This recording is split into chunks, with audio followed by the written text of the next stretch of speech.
Everyone. Welcome to the e-NABLE Town Hall meeting for August 14th. This is the weekly meeting where team leads are able to update the community on what's happening. I'm Justine Diamond, and generally I'm here to talk about events, but today I'm running the town hall in Jeremy Simon's place. Work commitments won't allow Jeremy to run these events for a while, so I will try to fill his shoes. Now that's a tall order, as Jeremy has always done a dynamite job. So please be patient with me, and I'd like to thank Jeremy for all the hard work he's done running these town halls. Okay, so moving on. Please remember that you can ask questions through the Q&A feature. If you're watching this broadcast on certain devices, such as an iPad, you may find you can't access the Q&A. So questions can also be posted on the event page in the comment section, and we will try to monitor both of those as best we can to get you an answer or direct you to where who can get you the information that you need. So I will start today with just an events update on what's happening there. The summer's winding down, and while the summer's been filled with all sorts of e-NABLE activities, the fall is, believe it or not, even busier. We're adding events, presentations, and activities all the time. The calendar is on the events page on the enablingthefuture.org website. And if you have any questions about any of the events listed, or if you have an event that should be listed on the calendar, please let me know by emailing me at events.enable@gmail.com. So moving on to what's coming up. On September 17th, Daniel Dugan is doing a library presentation in Detroit. He did one earlier in the month as well. He was hoping to be able to record that first presentation, but it wasn't possible, and he's going to see if he can do that for the one that's coming up. August 26th, that's August 17th, not September 17th. August 26th is the kickoff for the Educators Exchange with Rich Lehrer, and he'll be talking more about that shortly. August 29th is the Cincinnati Maker Faire with Greg Dennison and Luke. On August 22nd and August 24th, Greg will be interviewed for a couple of morning TV shows. So if you're in the Cincinnati market area, you might be able to catch those live, but I'm sure that video will be posted to the community as soon as it's available. The details about those appearances, when and what channels, are on the calendar. And we move into September, which includes presentations, maker fairs, conferences, and print-a-thons. Starting September 5th, that's the Brighton Maker Faire in the UK. September 12th is the Orlando Maker Faire, where we have representation in two areas. So that's Keith Johnson and Laird Popkin. If you're in the area and can help out, please let them know. I believe Keith is set with help, but I know that Laird is still looking for some additional people to come help him out. September 18th and 19th is Bots in the Parkland in Farmington, Missouri. And Bruce Davies will be teaching a CAD workshop for FIRST Robotics competition team members. There's still more. September 18th through 20th, the e-NABLE Siena team, headed up by Joseph Fairley, will be at the Capital District Print-a-thon in Albany. September 19th is the CME CNC in Louisville with Greg Dennison. On September 20th, John Diamond and I will be doing a presentation at the Hollow Hills Library out in Long Island. September 24th is MakerCon in New York City. The 26th through the 27th of September is the World Maker Faire in New York City. Thank you to everyone who replied to my post and my email requesting help, and you'll all be getting more information about that either today or early next week. I just got an email about an assistive technology event that's being held at SUNY New Paltz, which is about 90 minutes north of New York City, on September 28th. And we've been asked to have representation there. So I know Rich Lehrer is working on that as part of the E3. So hopefully we'll have some more information on that next week. John Wong is looking for help at a couple events in California at the end of September. The 26th and 27th is Medicine X Conference at Stanford, and the 29th through the 30th is the Rock Health Summit at UCSF Mission Bay. If you can help at either of those events, you can email John at gotwong@gmail.com. I got an email from Carol Lesser from the Kid Museum in Bethesda, Maryland, and she contacted us about representation at the Silver Spring Maker Faire. She writes to me, now going into its third year, the Silver Spring Fair was the first official maker fair in the DC region and has consistently attracted large crowds and rave reviews. The fair is expected to attract 15,000 people from across the DC metropolitan area. We would love to include e-NABLE in the event and highlight the amazing work you are doing in collaboration with federal agencies and youth across the country. So if we have someone who'd like to help out with representing us there, if you could let me know as soon as possible, I would appreciate it.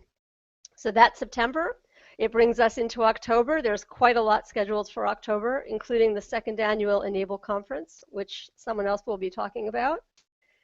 And as I did last week, I'd like to emphasize that most of these events are being organized and championed by our volunteers, and you can do it too. There are maker fairs and mini maker fairs in cities all across the country. They're all listed on the Maker Faire website. As I said, this week I've received a couple of emails about maker fairs and presentation opportunities, and as a result, it looks like we're going to be adding even more events to our calendar for both September and October. If there's an event near you and you want to represent e-NABLE, or if you are with a group and you're doing an event, let me know so that we can put it on the calendar, we can promote it here on the town hall, and we can promote it within the community. Thank you very much. And I guess next we've got Melina to talk about matching in the conference. So our big push this week was to finalize posters and invitations and such for our conference. And this year, I'm not sure how many know that we're adding an auction, a silent auction ball the Friday night before.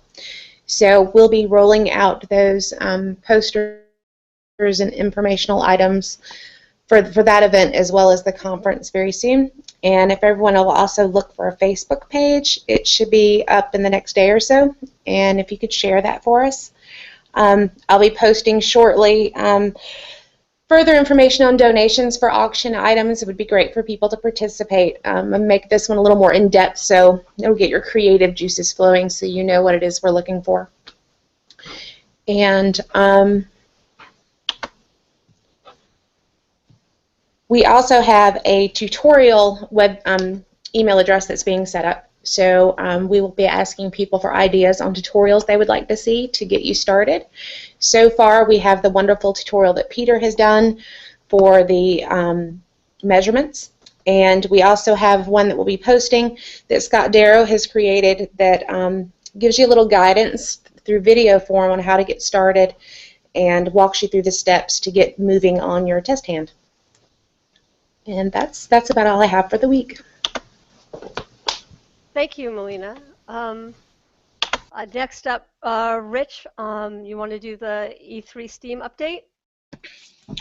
Sure, thanks, Justine. So the push this week has been to nail down our presenters for the kickoff of our E3 STEAM initiative, and that's our education initiative connecting teachers around the world who are using e-NABLE activities and lessons and projects in their classroom. So we have 6 confirmed presenters, each one more enthusiastic than the next, so that's been great. We've got the Scouts, Caroline Latham from Sacred Heart, Vance Kite from the City of Medicine Academy, Joe Fairley from Siena College, Bobby Selesky from Hastings, Minnesota, and Nisha Rahim with Level Up Village. So that's going to be a great lineup. People who are using e-NABLE activities in different contexts and in different ways, from youngest up to college students. So now we're just formalizing the presentations that each of them will be doing on the kickoff. And for anybody listening, the kickoff is on August the 26th at 7:30 p.m. EST, and we'll be sending out links how to access the kickoff. It'll be on Google Hangouts on air, so keep an eye out for that on the website. In addition to nailing down all of those presenters, we also sent out the invitation to teachers who have connected to e-NABLE. We sent out emails to 94 teachers around the world who have expressed interest or who have been working and have got a great response from those folks as well. A little bit of concern for those of the teachers who are in Europe or even farther east, the timing of that. So we have some teachers who are going to be watching the recorded version as opposed to being able to participate live simply because of the time zones there. So those are the two big pushes. We're also continuing to assemble the repository that we'll be sharing so that we can show teachers what is available in terms of curriculum, documents, and different guides to help launch an e-NABLE program in their school. And that's pretty well it for the E3 STEAM kickoff. We've also, though, been talking about the upcoming conference and a possible shortlist for speakers. And we are bouncing around some ideas and names of people who are sort of heavy hitters in the world of project-based learning or other things that are a nice mesh with what we're doing. So if anybody has any great suggestions of speakers that they've seen who would be a good fit for our education initiative, some names that we've bounced around: Sylvia Martinez, who is actually a big supporter of our work. She wrote the book Invent to Learn. Tony Wagner, Creating Innovators, Susie Voss, who is a PBL guru from Edutopia. There are a number of people who are doing great work in the area that we're actually moving into. So any other ideas, if people can shoot them my way, that would be great, and we will winnow that down and hopefully have one or a couple of great speakers for the conference in October. And I think that's all I have. Thank you, Rich. Peter, have you got R&D updates? Are you good to go? A little bit, not a whole lot to talk about. The ARM team continues to work on a transradial device. Daniel Dugan oversees that meeting, and anyone who's interested in becoming involved with the ARM team, seems like the ARM team has a few different teams within the team. So if you have ideas for a transradial device and you'd like to share them, please do get involved. Skip has done some amazing work, and he's put together several devices. Brett Hilleman has put together compiled files that you can use to assemble a few different devices with kind of standardized connections. And then I met a gentleman at the VA Challenge Makeathon named Himanshu, and he's an e-NABLE member, and he and I are also kind of working on a parallel channel.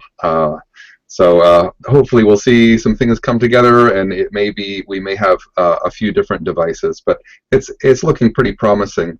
Unfortunately, we don't really have any approved or ready for prime time, I should say, transradial devices, but we're working to make that happen.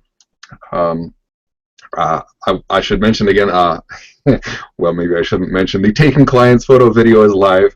Melina already said that, but I'm excited about it because I've seen, in the past, the photos haven't always been excellent, and this should really help the process. So I'm excited to do some fittings, hopefully for the upcoming conference, some photo style fittings, and I'll be happy to brush up those tutorials and bring a few other people through the process if anyone's interested in doing virtual fittings using Blender to make devices fit clients.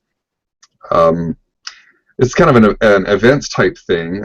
Peregrine and I are speaking at the International Association of Industrial Accident Boards and Commissions. Okay, I said that too fast. It's in Chicago. It's a nonprofit group that helps workers get more out of the compensation when they're injured in the workplace. And so Peregrine and I are going to be talking about how these devices, these lower cost devices, can help improve workers' outcomes. But that's about all I have to report this week. Not a whole lot to report, but just to kind of give you an update what channels I'm tuned into. Thank you, Peter. We've just got one question in the Q&A, which is from Rich Vandermeer, who says he can't tell if the meeting started or not. And we've started, and I hope that you were able to watch, and I hope that you're watching. Remember, you can put questions in the Q&A if you have any. And next up, we've got Maria to talk about some of the chapter updates and some other things that are going on. Maria? Thanks, Justine. So I wanted to point out that chapters are doing a lot of different kinds of work with us, which I find extraordinary, in the levels of collaboration that we've been able to encourage. So we have people who are identifying as informal educators, the materials that they would like to have, and are collaborating and participating in the E3. Those are maker spaces and libraries and schools. We have people who are very interested in research and development and have been asking when school starts if they could become part of that network and help with testing of devices to see if a file will print the same way on many different kinds of printers, and if the instructions that we're creating are things that people can easily follow to create that device. And then we also have a group that is in the Northern Virginia area that is a collaboration between their government relations person, the clinic that is part of a mosque, and the scouts, the older scouts in venturing, the Boy Scouts, the Cub Scouts, the Girl Scouts that are there. They're collaborating there to get the clinic their first printer. They are serving not only the faith-based community of the mosque, but also for the larger community as service to the general public. And they're making themselves into a service center that will have hours where people can go to get a hand measured and customized if they need to do that, or they can get a tune-up, or they can see if it's time for them to get the next size. And so right now they're working on creating materials to give our staff an orientation, to have the scouts that have been with mine in Baltimore and have done several workshops to teach people how to print, and to also begin organizing workshops so that they're able to engage with humanitarian organizations that work with their mosque, and to be a model for not just the Northern Virginia area, but for a general public. They're looking internationally within the scope of people that they want to serve and people that they'd like to reach or even translate for. So it's just as a note that the E3 includes, the Educators Exchange includes formal and informal education, people of all ages, and that the chapters program is really doing an extraordinary service in building these bridges of collaboration. So I wanted to highlight that and thank everybody for what they're organizing so quickly as school is beginning to start.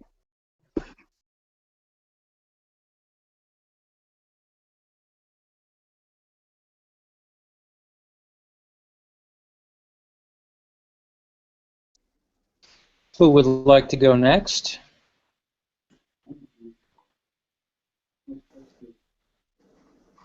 Are we still connected, or have I lost everyone? No, we're still here. It's your turn. It cut out. Oh, Go ahead. My turn. Okay. Yes, thank you. John Shull here. Well, I'm happy to say that on Tuesday I was joined by the famous Peregrine Hawthorne, who is here in Rochester seeking an apartment because he's going to be a student at MCC and we hope eventually RIT. This morning we gave a keynote at a conference downtown, the Flock Open Source and Education Group. It was very well received, and not for the first time, Peregrine stole my thunder by becoming the center of attraction as soon as I stopped yakking. Having a very real recipient who's as articulate and charismatic as him turns out to be a hard act to follow, but I continue to try. Now I'm speaking to you from the laboratory where I have two cameras pointing at me from Time.com Video, who are making yet another wonderful documentary about what we're doing.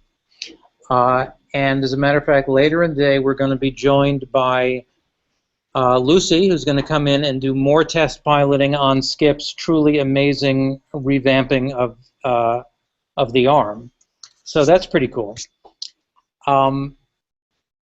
Meanwhile, the main activity has been now beginning to reach out to corporate and other sponsors for the October event using a bunch of materials which will break into the public view within days.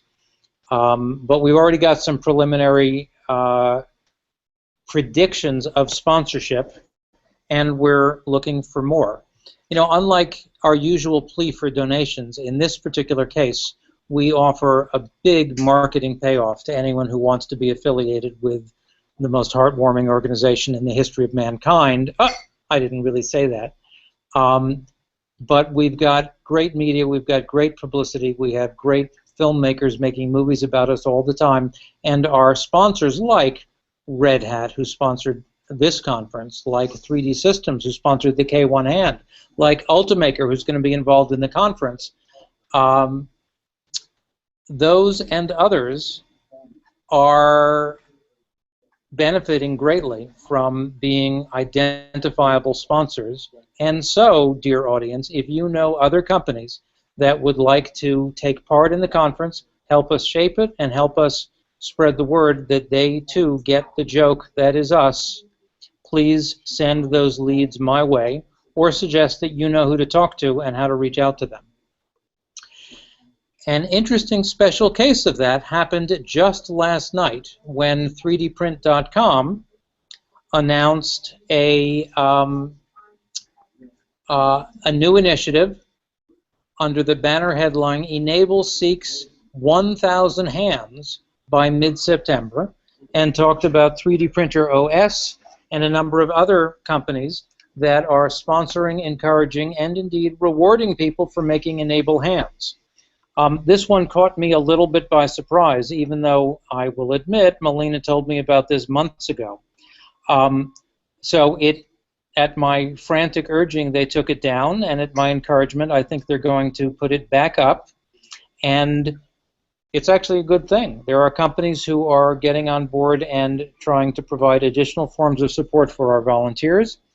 We have a waiting list. I was reminded of, count them, 700 people who want hands and arms. And so this, as well as our relationship with collaborator and hopefully future sponsor 3D Hubs, is one of several initiatives we have going on to help us build up the volume. But in addition to building up the volume, or in order to build up the volume, we do need operational support. And so we're using this event both to coordinate that and to get sponsors to help us get people who will be able to coordinate it when the conference itself is over. This, I think, concludes where we're at. We are learning that it's becoming an increasing challenge just to keep up with all of the things we have going. And so far, so good. But that's the famous last words of the man who fell past the 30th floor on the way down. So we are building up our infrastructure as fast as we can. That's it for me. Okay, thank you. We have one question in the queue from Stephen Dignam. He says, what does Peter suggest for an arm type? I have a recipient who has had an arm for a few months now, and I am working on an improved arm for him as he's having problems, but I really don't know what device to proceed with. I can address that, actually. The ARM team is coming up with design options which are substantially different from the RIT ARM. Eventually, there will probably be an RIT ARM that fits within the new framework, but frankly, I think the RIT ARM may have, maybe in its sunset years. It's heavier and more difficult to construct than the ARM that we're working on. So at the moment, we're really not encouraging the production of ARMs, although people who've already been involved in doing it are going forward with our blessing because they're experienced users of an ARM that has indeed benefited people. But if you can wait a few weeks, you will certainly get a preview, and it could well be faster for you to wait a few weeks and then begin working with our beta ARMs than for you to forge ahead trying to work with the RIT ARM. If you want to see the state of the art of the existing RIT ARM, it is still on Umagine. But remember, right now, it's not necessarily a good idea to get started with it, although if you're already involved with it, we're at your service. Yeah, that sounds that's about what I would say. That just sit tight because we don't really have.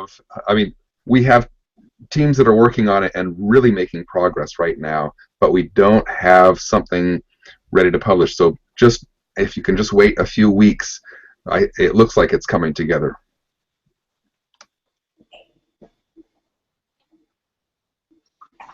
Okay, I'm